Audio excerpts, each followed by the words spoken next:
Hi, third graders. Welcome back to our class Read Aloud.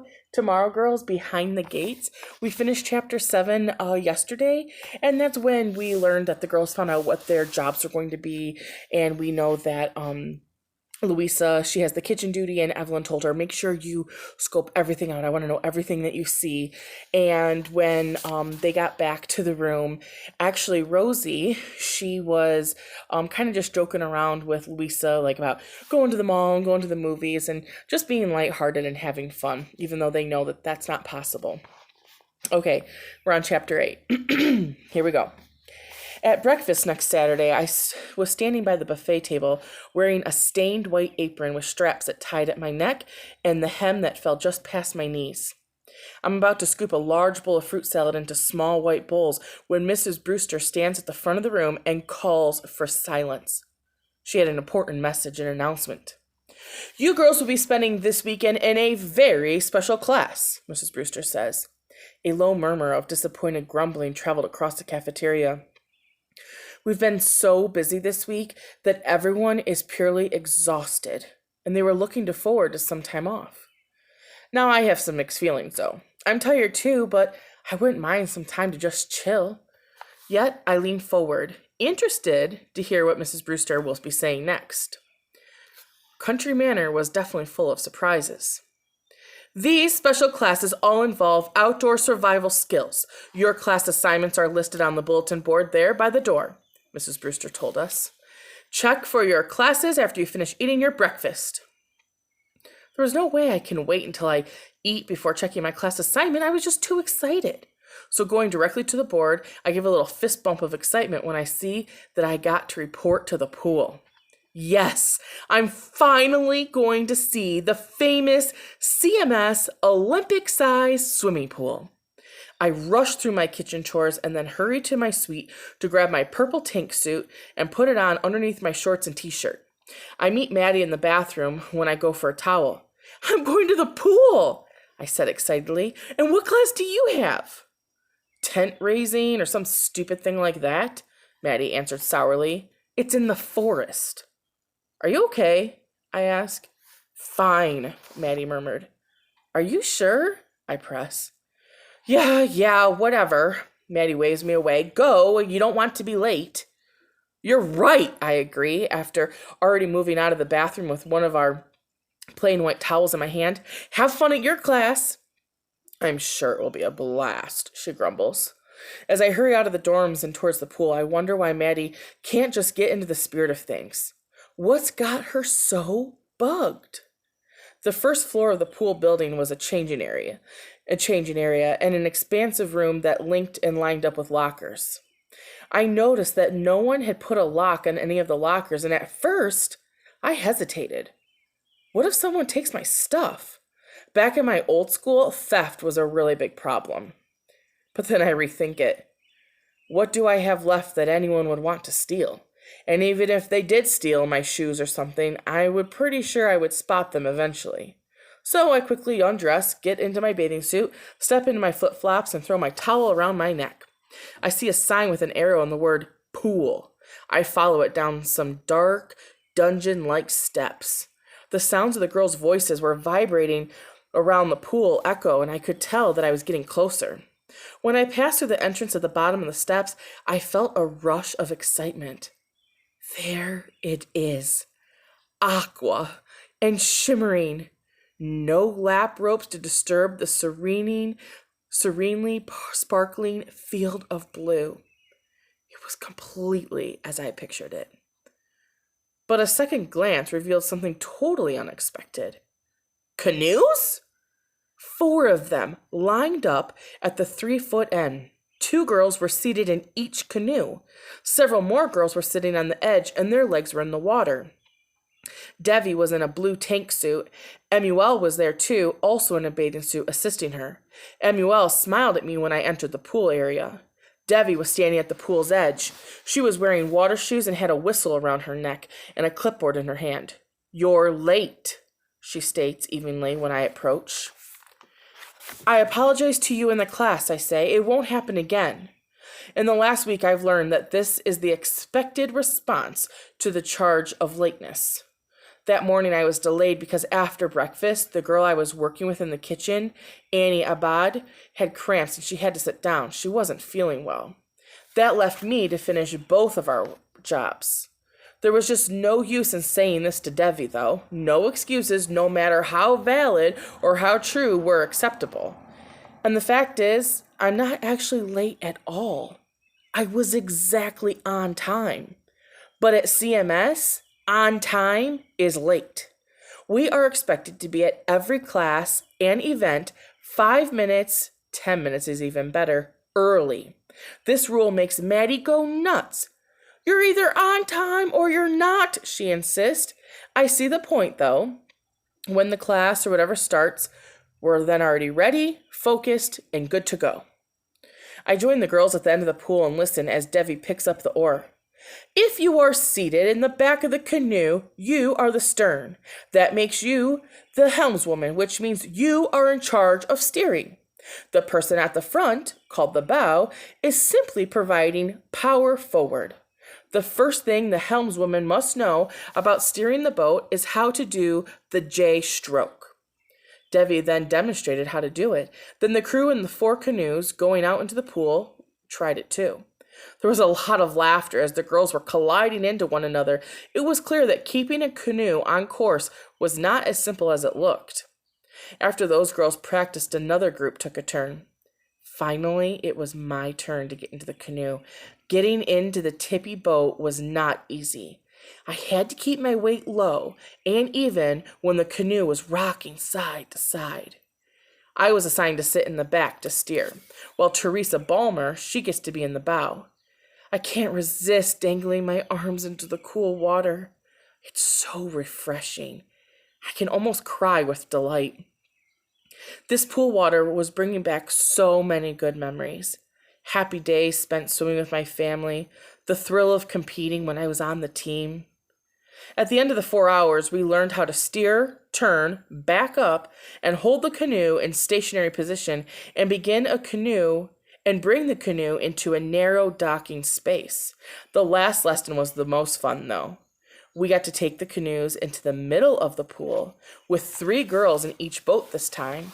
The middle girl had to stand up. She bounces until the canoe is rocking so violently that it tips and we all were thrown into the water.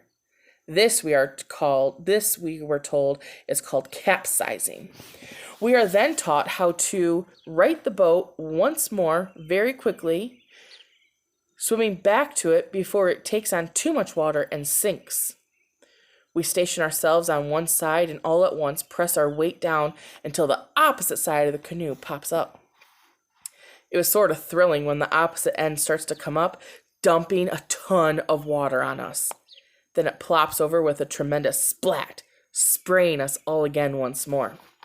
Of course, the trick was becoming to make sure the canoe doesn't float on its own before we climb back into it. I was smiling from ear to ear as I hurried back to my room to change for lunch. Even though I didn't get to swim, learning to canoe was the most fun that I've had in maybe ever. No kidding. To be out there where the air was clean, at least much cleaner than in Chicago, and schoolwork was combined with outdoor skills, this was a dream to me. It's as if CMS was designed just for me. On Saturday night, I put my book down to answer a brisk knock at the door. "Lights out, girls," Evelyn cries, smiling in her new league gear with her night vision goggles in her bag and her student league pin on her collar. I excitedly dragged her inside. "Let me see 'em," I cried. No, it's against regulations," Evelyn said, trying to be serious and official. Rosie looked up from A Tale of Two Cities, which she was desperately trying to finish before all the classes had a test on it on Monday. "I can't believe they're expecting us to finish this whole book in 1 week." "Oh, come on," Rosie pleads. "Let me see 'em. Come on." "Please, I beg you. You said you'd let me see all your stuff." "No, she didn't," says Maddie from her spot on the couch where she was reading her social studies textbook. "See," Evelyn insisted. "I didn't say that." "Please," I repeat. Evelyn shifted from foot to foot indecisively. "Pretty please," I whine. Oh, all right. Evelyn gives in with a big smile. She reaches into her canvas bag that she was carrying over her shoulder and pulls him out. Turn out the lamp, I cry as I stretch the stretch the rubber strap over my head and adjust the goggles right above my eyes. I'm trying to read over here, Maddie complains to Rosie, who plunges us into darkness when she douses the lamp's wick into the oil. Whoa, I can see everything. It's all gray, of course, with patches of red in here and splotches of green here and there.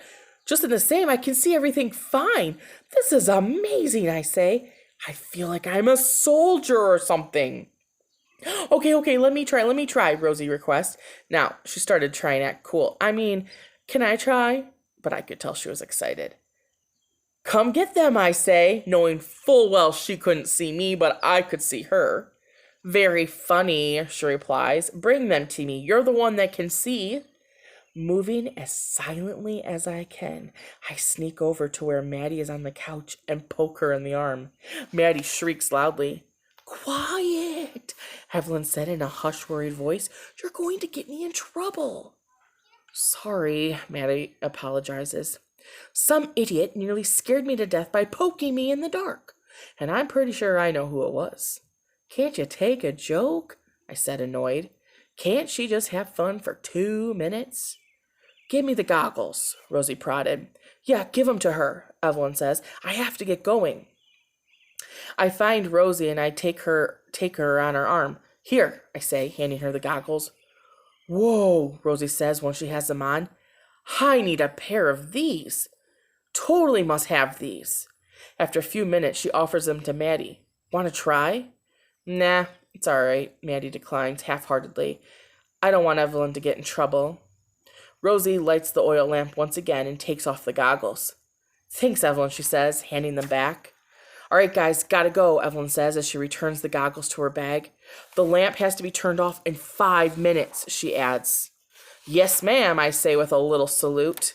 Rule number 28 of the League Code. No special favors for family or friends, Evelyn says lightly as she crosses to Maddie. With a smile, she delivers a comforting pat on Maddie's back.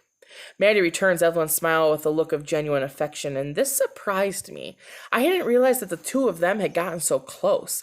I suppose I shouldn't be surprised, though. I haven't really been paying much attention to Maddie since the evening she walked out of the cafeteria.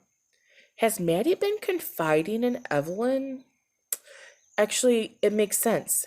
Maddie hates CMS, and Evelyn thinks that this is some evil conspiracy. Naturally, I suppose they'd have a lot to talk about.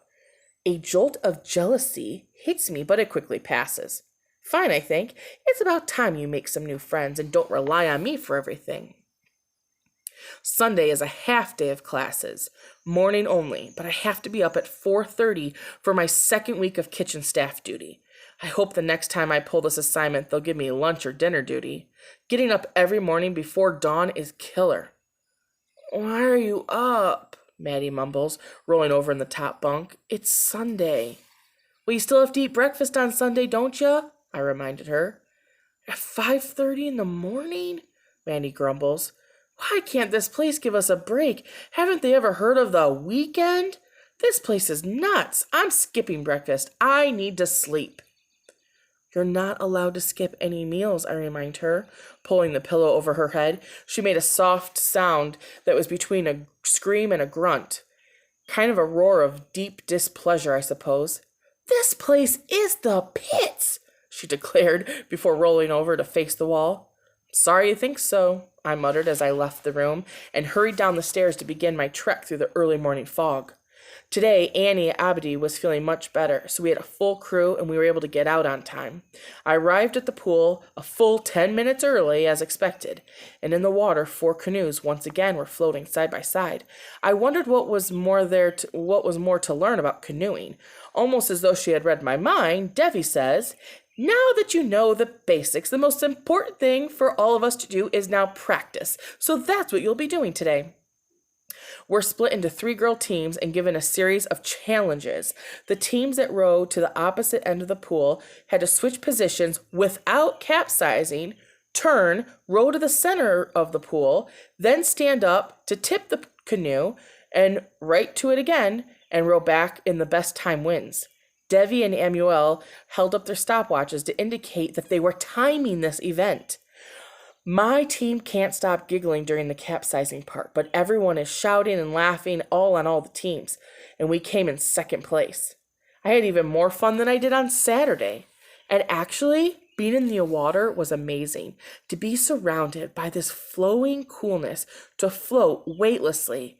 It's something that I worried I would never get to experience again in my life, but here I am. During the capsizing part, I take a minute to duck below the surface. A world of water, clean, beautiful water. The lost world of water. It isn't a dream. It's country manor. Heading back to lunch with Sarah, one of the girls from my canoe, I met Rosie, her tall tennis friend, and a gymnast with the long black ponytail. I don't know what to expect. Will Rosie just snub me now that she's with her sporty friends? Hey, Rosie greeted me with a smile. Look what we did all morning. She and her two friends each held up a jumbled up rope tied into a bunch of different ties. I think they must have been in some kind of arts and crafts class. Nice, I said uneasily. What are they? The three of them laughed at my confusion, but not in a mean way. They're knots, Rosie says. Every kind of knot known to humankind, added the tall girl. Rosie introduced me. The tennis girl was Mary Jensen, and the ponytail girl was Chu Lee. You can call her Chewy, she says. Everyone does. This is Louisa, the one cool roommate I was telling you about, Rosie adds. I introduced them to Sarah, feeling flattered and happy at Rosie's description of me. But I also feel like I should be sticking up for Evelyn and Maddie. When the other girls head back to their rooms, it was just me and Rosie, and I tell her, Evelyn and Maddie are great too. You just have to get to know them. For twins, you and Maddie aren't much alike. But she must be okay, I guess, Rosie allows. Still, you have to admit, that Evelyn, she's a kook. So she let you wear her night vision goggles, I reminded her. True. She means well, I guess, but she's still living on a whole different planet. And that brings us to chapter 9. I do like how Louisa seems to be a really true friend, always, worrying and looking out for her new friend, Evelyn, and then, of course, her best friend, Maddie, and I like that, and I know a lot of you third graders, you do that at school, too. All right, hope you're having a great day, and I'll see you again tomorrow. Bye, third graders. Bye, other friends.